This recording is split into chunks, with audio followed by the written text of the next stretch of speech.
อยู่ใสสาวแหล่อยู่ใสขอเสียงสาวแหล่ในเด้อ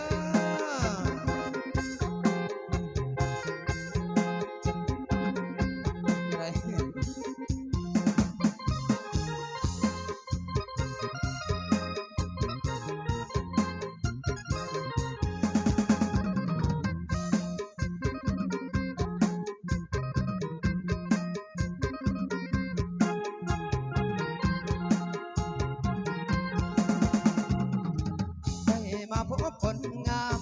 ซื้อสาวแหล่โอ้สาวแหล่บ้านนา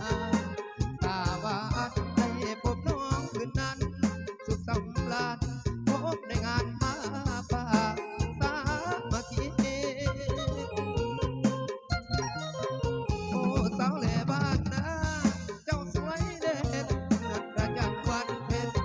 พร้อมเป็นสีไม้ขอฝากนักมองฝากไม่ดีโปรดสงสารราณีแต่เห็นใจจากบ้านนามาหาน้องหวังประคองความหาให้สดใสขอให้น้องคนดีจงเห็นใจลูกนี้ว่าอันยากจนคนบอกพี่อายจะหาเงินทองไปขอแต่งถ้าดองแพงง่ายพร้อมอย่าไปขอ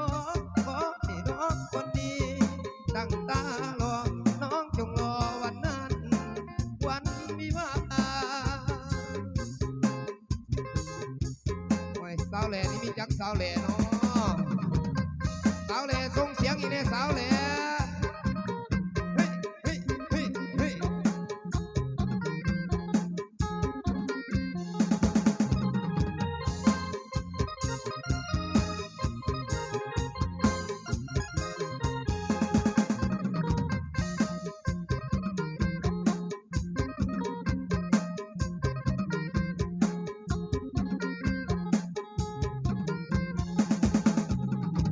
ฮ้ยมาพบคนงามซื้อสาวแหล่โอ้สาวแหล่บ้านนาตาหวานได้พบน้องคืนนั้น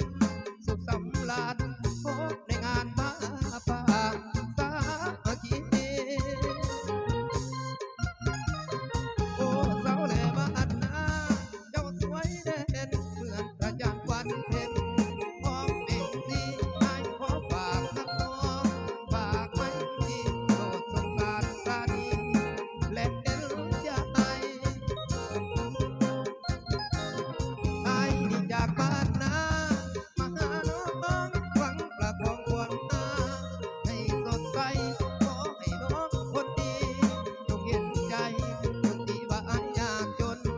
คนบอกมีอายจะหาเงินทองมาขอแต่งถ้าดองแพงอายพร้อมจะไปขอให้น้องคนดีตั้งตารอน้องจงรอวันนั้น